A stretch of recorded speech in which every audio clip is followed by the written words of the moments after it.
that we do in the trenches, that's important. So I wanted them both to come up and talk about the recent events around Fowler and also around Marlyn Barnes' case. So Attorney Alec, Summerfield, and Ms. Barnes, the mic is yours.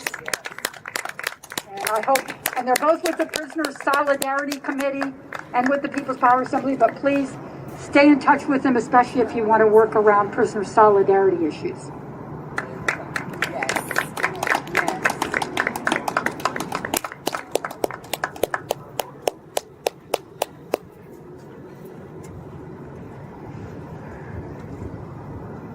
Thank you, Andrew. As Sharon said, my name is Alec Summerfield. I'm a labor lawyer and the community attorney for the People's Power Assembly. So, as Sharon said, so bear with me here. You're going to hear the real important speaker in a second, Ms. Marlyn Barnes. Russell mentioned people who should be with us, people who should be at our dinner tables and at these demonstrations and in our streets. Marlyn Barnes is one of those people, and you're going to hear his story. And he is no longer with us, and he should be, and we have to remember that name. What I'm going to talk about briefly is the man who is the medical examiner, recently retired, when Marlyn was, in my belief, murdered in the Harford County Detention Center. Mr. David Fowler. I don't even want to call him doctor. He doesn't deserve it. Mr. David Fowler, who recently got some national acclaim because he testified in support of Derek Chauvin, the cop who brutally murdered George Floyd. He was the Maryland chief medical examiner for 26 years. 19 as chief medical examiner, the other 7 in different positions. And in that reign, this man oversaw an administration of corruption, racism, and dogmatic rubber stamping of police and prosecutor narratives and the deaths of black people at the hands of police. There are so many examples. We talk about Tyrone West, who was murdered here in Baltimore by the police. Anton Black, 19 years old, on the Eastern Shore, murdered by literal Klansmen and the chief of police in that town. David Fowler said that the police did nothing wrong. And it was very similar to the George Floyd narrative. Oh no, it wasn't the 6 grown men on this kid's back for 20 minutes. He was going to die anyway. Wow. We know that's a lie. Yes. In terms of David Fowler, I think it's really important that we look into his history. And it's really interesting. Baltimore is a majority black city with a long history in the black community of important people and cultural accomplishments. 1991 is when David Fowler became the medical examiner here. He moved to Baltimore from apartheid South Africa.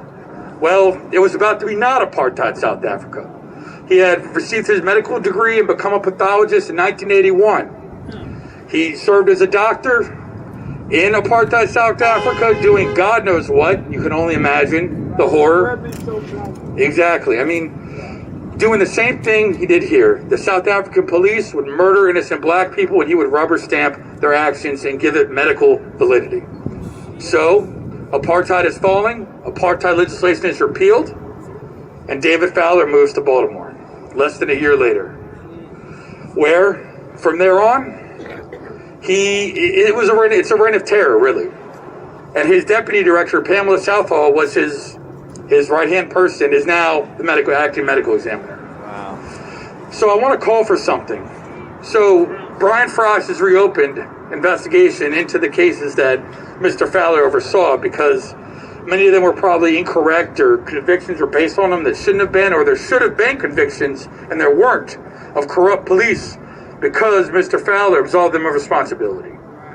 And we appreciate what Mr. Frost has done, but we want a people's investigation, a people's commission with elected people from the community like the brilliant women to my left, Reverend Chambers, Joyce Butler, Van Green, who couldn't be here today, Miss Marilyn. We want Tawanda Jones, very important, fighting for justice for her brother Tyrone West. Yes. We want an elected People's Commission to investigate and then put this man in jail. Yes. Because he needs to be in jail for corruption, yes, for racism, for obstruction of justice, and for perjury. This man is a racist liar. Absolutely. And a Nazi doctor. Yes. And if they won't imprison him, then the people have to push to get it done, because he belongs with Derek Chauvin and other killer cops, yes, and racists, yes, behind bars. Yes. So the Prisoner Solidarity Committee of the People's Power Assembly, we are going to fight to form a People's Commission to do a real investigation into this racist fraud, and as far as I'm concerned, murderer. And we will see him behind bars where he belongs. Yes. Yes. All right. With that said, I want to introduce the person who's actually important, Miss Marlyn Barnes. She's going to talk a little bit about her son, and his death, and the journey we've been on since, fighting for truth and justice for Marlyn Barnes. Yes. Thank you very much.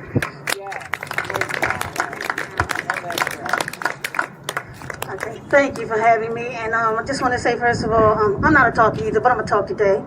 I want to say that, first of all, I'm all about union. I won't even go there with you first, too, because I worked for 26 years in a union, and it was great. I got to see the American dream. I work now for a company that don't have a union, and I've seen both sides. You need the union, so continue to fight for that union. Fight, yes. And as Alec said, I want to tell you a little bit about my son, my only child. My child calls me on, I'm going to try not to go there because it hurts. It hurts so bad.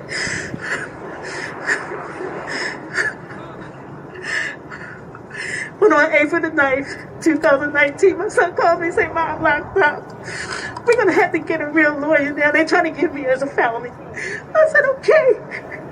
Ain't got no problem with that. You call me tomorrow and let me know what's going on. So the next day is the April the 10th.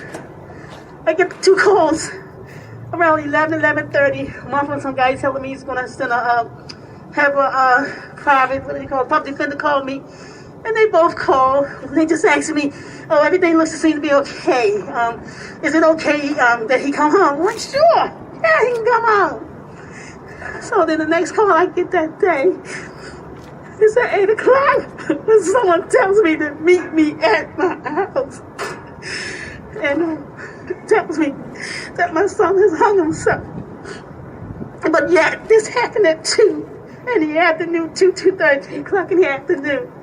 No one called me, no one told me anything. That's my son. Why was I not allowed to be there to see my son until then? So I go back the next day to pick up his stuff. I'm greeted by the chaplain. I'm talking to the chaplain, boo-hooing all over the place. And there's this group of correctional officers just standing there looking. And of course I'm looking out of my eyes seeing it. And then I leave there, I go down to the funeral home, get his situation, everything set up for him. And when I get there, I ask him again about viewing my son's body. He tells me, I'll see it at the viewing. So I go down there at the viewing. I didn't know that person did not look like my son at all. It was so bad that he has kids, little kids. My oldest grandchild at the time was 12. He didn't recognize him. A little 1-year-old didn't even recognize who he was. And so then I said, I got to find out what happened to my son. I need to know. I reached out to several lawyers and nobody answered me. And then one day, I just happened to hear on the TV about the People Power Assembly having something down at the detention center or the police doing Monroe Street. Was it Monument? Yeah. So I called my nephew. I said, I didn't get information. Fine, I need to go. So I went there and I met the People Power Assembly. And while I was there, they were talking, and some reporter asked me, did I want to say something? So I did, and I talked. And the whole time I talked, I never even mentioned Harford County Detention Center because I was all over the place. And then the next thing I know, this was in June now, my son died in April. I've been trying to get paperwork, trying to get pictures, and everything of what had happened. So this is in June 22nd, it was June 21st, because on June 22nd, they called me and tell me, oh, they have the paperwork now. And I also found out they closed the case at that time as well. And at that time while I was there, though, Alice Summerfield stepped up. And he's been here with me, and the People Power Assembly as well has been here with me, and I'm going to stand there with them all the way to help me find out what happened to my son. And we continue to fight. Like he said, we did a march on the medical. Yeah. Down to the medical. And then they finally gave me a death certificate. Finally. And that was in August. Yeah. Again, my son died in April. We marched out there at Harford County Detention Center. And we also had a march at the courthouse so far. But we continue to find out, because I don't want no parent, no family to ever go through what I'm going through, because that's your child. You got a body and you cannot see the body. What is wrong with that picture? Something's not right. So I need to know. So I'm going to continue to fight till I find out. Like I tell Alice all the time, I don't know if he did, then let me know. That's all I ask. Let me know. Either way, I'm going to hurt. It doesn't matter. But I just need to know as a mother. I need to know. And for his kids, they need to know what actually happened to their father as well. And thank you all for listening to me. Thank you.